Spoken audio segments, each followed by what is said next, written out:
162 reste une blessure ouverte. On va les voir s'afficher sur l'écran. J'en ai sélectionné 8, mais il y en a beaucoup plus, comme vous le savez. Zemmour, Bardella, Knafo, Marion Maréchal Le Pen, Enrico Macias, Bruno Retailleau, De Villiers, Ménard. Un beau portrait de famille. On les appelle alors les nostalgiques de la colonisation, des gens qui ont passé des années à expliquer que la colonisation c'était bien, que c'était une mission civilisatrice.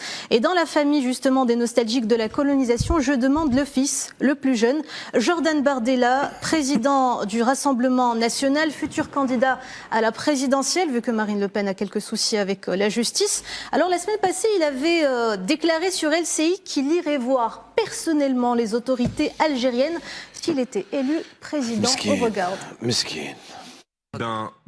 Si demain je suis en capacité de le faire, j'irai les voir personnellement et je discuterai avec eux dans un rapport de force assumé. Il faut bien comprendre, Monsieur Barbier, que le monde qui vient est aussi un monde de rapport de force. On le voit avec Trump, le voit avec Poutine, et on le voit aussi avec un certain nombre d'États. Donc les faibles et les naïfs, ou tous ceux qui s'habillent en enfants de cœur dans un monde où tous les dirigeants politiques sont habillés en treillis, se feront marcher.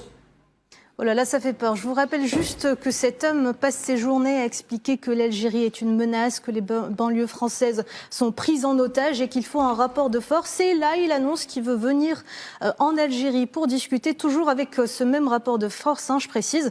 Alors, Monsieur Bardella, permettez-moi de vous poser une petite question. Où est-ce que vous trouvez toute cette énergie, franchement? Au moment où vous parlez d'instaurer un rapport de force, je tiens à vous rappeler que l'Algérie a résisté à 132 années de colonisation. Vous croyez vraiment donc que vos propos vont impressionner qui que ce soit. Surtout que si on creuse un tout petit peu dans votre généalogie, on voit que votre arrière-grand-père était algérien. Un lien qui a été évoqué sur France Info il y a quelques semaines. On regarde. Jordan Bardella, président de la République. Eh bien, ce sera le premier président de la République française d'origine algérienne, puisqu'il est pour un quart d'origine kabyle et pour trois quarts d'origine italienne. Donc finalement, il est à son corps défendant peut-être l'expression de l'intégration la plus absolue des musulmans et des ritals, si je puis me permettre, et des Italiens, dans la société française. Voilà, ce qui veut dire que si cet homme arrive à l'Élysée en 2027, il sera le premier président français avec des racines algériennes de l'histoire de la République française. Franchement, c'est drôle, l'homme qui a construit toute sa carrière sur la méfiance et la haine envers les Algériens et leurs descendants incarnerait malgré lui, malgré toutes ces campagnes, toutes ces années de campagne, la réussite de l'intégration.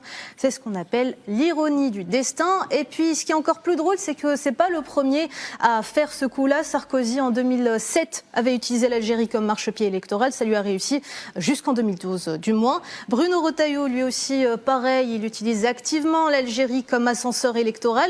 Mais Monsieur Bardella, sachez que l'Algérie n'est pas un fonds de commerce. Non, l'Algérie, c'est pas un bouton qu'on appuie pour faire monter les sondages. Et les Algériens de France, comme d'ailleurs, ont la mémoire longue. Donc, si vous voulez venir nous voir personnellement, très bien.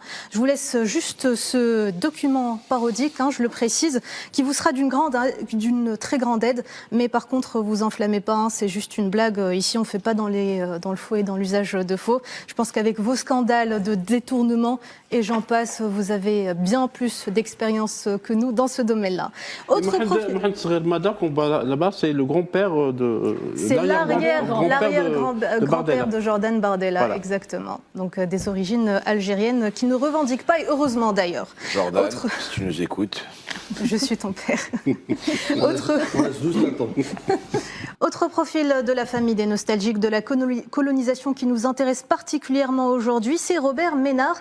Et franchement, lui, il ne s'en cache même plus. Il clame haut et fort sa nostalgie pour l'Algérie française et sa haine pour l'Algérie indépendante. On l'écoute. Je me rappelle le voyage de Gaulle, l'arrivée de la Sénia de l'aéroport d'Oran jusqu'au centre d'Oran. J'étais sur les épaules de mon père avec les petits drapeaux bleu, blanc, rouge et tout. Et 4 ans après, on est en 58, 4 ans après, le même de Gaulle brade l'Algérie. Alors peut-être qu'il avait ses arguments et tout, mais ils sont inaudibles. On était chez nous. Oh là là, que d'émotions. C'est tellement émouvant qu'on a décidé ce soir de décerner notre tout premier trophée de la nostalgie coloniale avec une mention spéciale, chagrin colonial, persistant et syndrome de l'Empire perdu. Je vous le laisse, Mahdi. Donc félicitations à notre lauréat. Mention spéciale, le chagrin colonial persistant et le syndrome de l'Empire perdu, décerné à Robert Ménard, Hebdo Show Algérie. Ah oui, quand même. Robert, si tu nous écoutes. Félicitations. Il devrait venir avec Jordan Bardella pour récupérer son prix.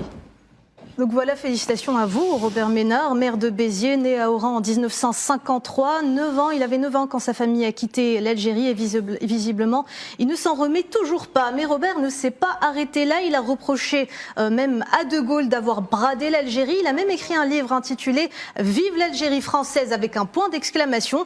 Et en décembre 2025, il avait déclaré à la radio « Oran, c'est chez moi. Les Algériens peuvent dire ce qu'ils veulent, ça reste chez moi ». Alors Robert Ménard, on va vous expliquer quelque chose doucement et très rapidement. L'Algérie ne vous appartient pas et ne vous a jamais appartenu. Ce que vous appelez votre paradis perdu, c'est l'indépendance d'un peuple, ce que vous appelez votre déracinement. 8 millions d'Algériens l'ont vécu avant vous et eux, sans avoir le choix et surtout ni la possibilité de rentrer chez eux. Et c'est pour ça que ce soir, on vous remet donc ce trophée avec toute la solennité que la situation mérite. Un trophée à mettre de côté, à côté de votre livre et à contempler chaque matin en attendant votre visa que vous n'aurez jamais bien sûr.